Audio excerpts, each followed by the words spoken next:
अस्सलाम वालेकुम students. Week 3 के लेक्चर्स को अब हमने स्टार्ट करना है। डीएलडी में लास्ट 2 वीक्स में हमने डीएलडी का इंट्रोडक्शन देखा था और साथ जो दूसरी चीज़ हमने देखी थी वो थी कि हम एक तो डिफरेंट टर्म्स के अंदर डिफरेंशिएट कर सकें कि डिजिटल क्या है, बाइनरी क्या है, डिस्क्रीट क्या है। वो सारी चीज़ें हमने डिस्कस की, एनालॉग को हमने डिस्कस किया। फिर हमने वीक 2 के अंदर बाइनरी कोड्स को डिस्कस किया डिटेल में। हमने एक्सेस 3 कोड्स देखे, ग्रे कोड्स देखे, बीसीडी कोड्स देखे। फिर मैंने आपसे कहा था कि इनकी एप्लीकेशन मैं आपको नेक्स्ट वीक में बताऊंगी कि हम इनको किस तरह से इस्तेमाल कर सकते हैं। तो आज हमने उसकी एप्लीकेशन देखनी है लेक्चर नंबर 5 के अंदर। जो एक नया कॉन्सेप्ट मैंने आपको सिखाना है that is encryption and decryption. और लेक्चर नंबर 6 में इंशाल्लाह हम लॉजिक गेट्स को डिस्कस करेंगे जो कि सारी डीएलडी की बेस है। तो लॉजिक गेट्स अगर आपको अच्छे से आ जाएंगे तो फिर आपको कोई परेशानी मसले मसाइल नहीं होंगे इंशाल्लाह। तो लेक्चर नंबर 5 को स्टार्ट करते हैं कि हमने बाइनरी कोड्स को किस तरह से इस्तेमाल करना है। उसकी एक आसान सी एग्जांपल मैं आपको देती हूँ।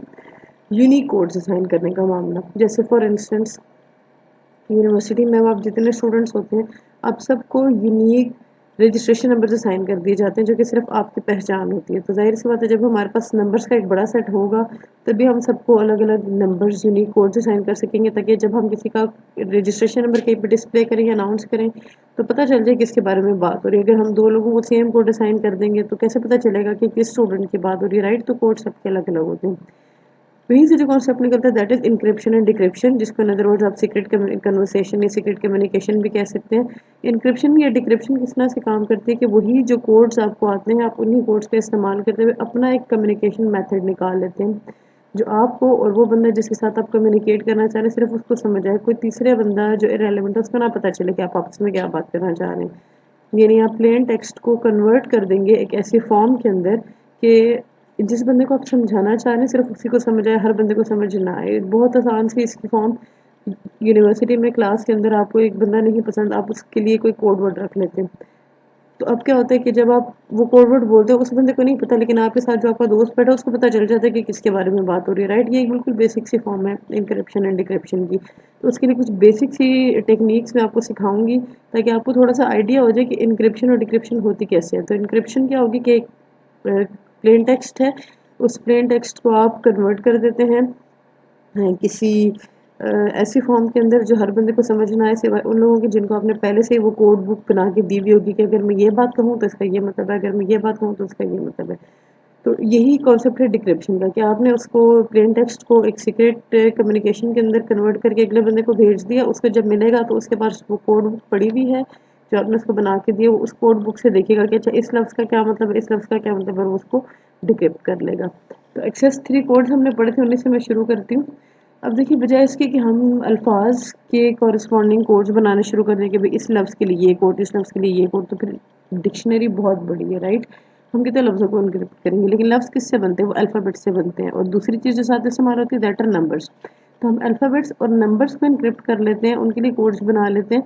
तो वो हमारे लिए आसान है। लाइक 26 अल्फ़ाबेट्स और 10 हमारे पास नंबर हैं, तो उसको इनक्रिप्ट करना, उसके लिए कोड्स बनाना और उनको मैनिपुलेट करना आसान है, बजाय इसके कि मैं यहाँ पे बैठ के पूरी की पूरी डिक्शनरी उठा के हर वर्ड को इनक्रिप्ट करना शुरू कर दूँ तो फिर उसको स्टोर करना और अगले बंदे तक कम्युनिकेट करना दैट विल बी टायरसम।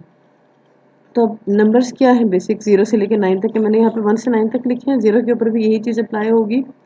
एक्सेस 3 में आप क्या करते थे, 3 प्लस कर देते थे। तो वही काम हमने यहाँ पे भी किया कि ये मैं एक्चुअल नंबर्स लिख दिए हैं जिनके लिए मैं कोडिंग स्कीम बनाना चाह रही हूँ। एक्सेस 3 इस्तेमाल करें तो मैं सब में 3 प्लस करूँगी और जो आंसर्स बनते हैं वो मैंने यहाँ पे लिख दिए, राइट। यानी कि मैंने 3 भेजना है तो अब मैं 3 नहीं भेजूंगी बल्कि मैं 6 भेजूंगी। मैंने 5 भेजना है तो मैं 5 + 3 8 भेजूंगी। मैंने 7 भेजना तो 7 + 3 मैं 10 भेजूंगी, राइट। ओके। इसी तरह से नंबर्स के लिए भी मैंने यहाँ पे स्कीम बना दी है। ए से लेके जी तक सारे अल्फ़ाबेट्स लिखे हैं, सब में एक्सेस 3 मतलब सब में 3 प्लस किया। तो 3 प्लस करने के बाद जो इंडेक्स के ऊपर अल्फ़ाबेट आता था वो अल्फ़ाबेट मैंने लिख दिया। तो ये पूरा मैंने आपके लिए कोड सा बना दिया, राइट। इनक्रिप्ट करके देखते हैं। सी डीएलडी का जो आपका कोर्स कोड है दैट इज CS430। इसको हम इनक्रिप्ट करते हैं तो सी के लिए देखें क्या इस्तेमाल होगा, C+3। सी के लिए हम लिखेंगे F, राइट। तो सी के लिए आ गया F। फिर इसी तरह एस के लिए क्या आएगा, आपके पास ये है S+3 V आ जाएगा। तो इसकी जगह आ जाएगा V। डैश अपनी जगह पे एज इट इज़ आ गई। 4+3 आप बेशक इधर ऊपर टेबल में चले जाए, 430 है। तो 4 के लिए आएगा 7, 3 के लिए आएगा 6 और 0 + 3 3 होता है, राइट। तो 7 6 और फिर मैंने सब में 3 प्लस किया। अब ये चीज़ मैंने चैनल के ऊपर भेज दी। ये चीज़ जब आपको रिसीव होगी तो आपको पता है कि मैंने 3 प्लस किया, तो जब आपने उसमें से वापस एक्सट्रैक्ट करना है तो आप क्या करेंगे, ज़ाहिर है उसका ऑपोजिट करेंगे, तभी वो एक्सट्रैक्ट होगा। तो मैंने +3 किया था तो आप -3 करेंगे। एफ में से -3 करें, सी आ जाता है। वी में से -3 करें, ऐसा आ जाता है। डैश अपनी जगह पे आ गई। इसी तरह 7 - 3 4, 6 - 3 3 3 - 3 0, राइट। अच्छा, एक और चीज़ जिसका एडिशनल जो आप इसमें कर सकते हैं, क्योंकि मैं आपको बेसिक सिखा रही हूँ, जो बीच में मैं डैशेस लगा रही हूँ, आप इन डैशेस के लिए भी कुछ डिफाइन कर सकते हैं कि डैश के लिए कोई आप स्पेशल कैरेक्टर इस्तेमाल कर लें और व्हाट्सएवर। जहाँ तक नंबर्स की बात है, नंबर्स में चीज़ का ध्यान रखना बहुत ज़रूरी है भेजते हुए, कि फॉर इंस्टेंस ये आपके पास नंबर्स हैं। अब ये तो 2-2 डिजिट के अंदर आ रहे हैं, लेकिन ये जो नंबर्स हैं ये 1-1 डिजिट में है। तो अगर आपका कोड बनता है फॉर इंस्टेंस 4 5 1 2, एक्सेस 3 में तो आसान है, लेकिन कोई बड़ा नंबर आप इस्तेमाल कर रहे हो तो फिर थोड़ी सी कन्फ्यूजन हो गया। कुछ 2 डेसिमल प्लेसेस पे आ रहे हैं और कुछ 1 डेसिमल प्लेस पे आ रहे हैं, तो उसके लिए बेहतरीन तरीका ये है कि आप सबको 2 डेसिमल प्लेस पे कर लें। यानी अब जैसे 4 है तो 4 के शुरू में 0 लगा दें, 5 6 7 8 9 इन सब के शुरू में 0 लगा दो, उससे सारे 2-2 बिट के हो जाएंगे। ऐसा मैं क्यों कह रही हूँ कि जब दूसरी तरफ किसी बंदे के पास जाएगा और अगर आपका कोई नंबर है जो एक डेसिमल प्लेस पे आ गया और कोई नंबर है जो 2 डेसिमल प्लेस के ऊपर आ गया, तो उसको कैसे पता चलेगा कि यहाँ पे मैंने 1 का सेट बनाना है या 2 का सेट बनाना है, राइट। उसके लिए कन्फ्यूजन हो जाएगी।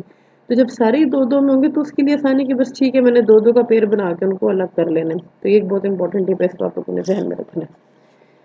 सिर्फ इनक्रिप्ट तो नहीं करना होता ना, अगले बंदे ने डिक्रिप्ट भी करना होता है, तो आपका कोड ऐसा होना चाहिए कि वो डिक्रिप्ट भी हो जाएगी ना, इनक्रिप्ट करके बैठे रहो, डिक्रिप्ट ही ना हो रहा हो, जिससे जो इंटेंडेड है बंदा कि डिक्रिप्ट करे वो भी नहीं कर पा रहा, तो कोई फायदा नहीं। ओके, फिर अब दूसरी चीज़ है हमारे पास आस्की कोड्स। ये मैं आपको बता रही हूँ कि आप ऐसे भी कर सकते हैं। फॉर इंस्टेंस अब ये आस्की टेबल आपके सामने, इसमें नंबर्स का भी बताया हुआ है कि नंबर्स को आपने करना है तो उनके लिए क्या कोड्स इस्तेमाल होंगे। इसी तरह से फॉर इंस्टेंस आपने स्पेशल कैरेक्टर्स को करना है तो उनके लिए क्या करेंगे, कैपिटल एबीसी के लिए क्या करेंगे, स्मॉल एबीसी के लिए क्या करेंगे, तो सारे नंबर्स यहाँ पे लिखे हुए हैं आस्की में। CS430 ऐसी को हम दोबारा इनक्रिप्ट करते हैं, तो सी और एस के लिए आस्की कोड्स क्या हैं। ये सी है, सी के लिए आस्की कोड्स अभी मुख्तलिफ है, डेसिमल में भी है, हेक्स में भी है, ऑक्टल में भी हैं। आप जो इस्तेमाल करना चाहिए, मैंने डेसिमल यूज़ किया, तो डेसिमल में सी के लिए है 67 और एस के लिए है 83, तो 67 83। उसके बाद डैश है, स्पेशल कैरेक्टर्स इसमें डिफाइंड है, तो ये आपके पास डैश पड़ा हुआ है, इसके लिए है हमारे पास 45, तो ये रहा आपका अगला 45। उसके बाद 430 है। नंबर्स कहाँ लिखे हुए हैं, ये हमारे पास नंबर शुरू हो रहे हैं। 4 के लिए है 52 और 3 के लिए है 51, तो 52 51 और 0 के लिए होना चाहिए 48, 0 के लिए है 48, राइट। अब जिसने डिक्रिप्ट करना होगा उसको पता है 2-2 का सेट है आस्की में, सारा वो 2-2 को इकट्ठा करेगा और वहाँ से चेक कर लेगा कि क्या वैल्यूज़ है मेरे पास। यहाँ पे भी सेम वही रूल अप्लाई होगा कि अगर कोई 2 बिट में और कोई 3 बिट में आ रहे हैं तो जो हाईएस्ट नंबर ऑफ बिट्स है, यानी अगर फॉर इंस्टेंस 3 डेसिमल प्लेसेस आ रही है तो आप सबको 3 पे करें। आस्की टेबल से अगर वैल्यूज उठा के देख रहे हैं तो ऐसा ना किसी के लिए डेसिमल चूज किया हो, किसी के लिए हेक्साडेसिमल, किसी के लिए ऑक्टल, तो वो भी काम खराब है। एक ही चीज़ इस्तेमाल करें ताकि अगले बंदे के लिए डिक्रिप्ट करना आसान हो। एक और काम जो आप कर सकते हैं वो आप बाइनरी वैल्यूज़ का इस्तेमाल कर सकते हैं। बाइनरी वैल्यूज़ का आप इस्तेमाल इस तरह से कर सकते हैं कि आप देखें फॉर इंस्टेंस जो भी आपके पास अल्फ़ाबेट्स हैं आपके पास 1 से लेकर 26 तक, राइट। आप उनको 26 तक नंबर से एलोकेट कर सकते हैं।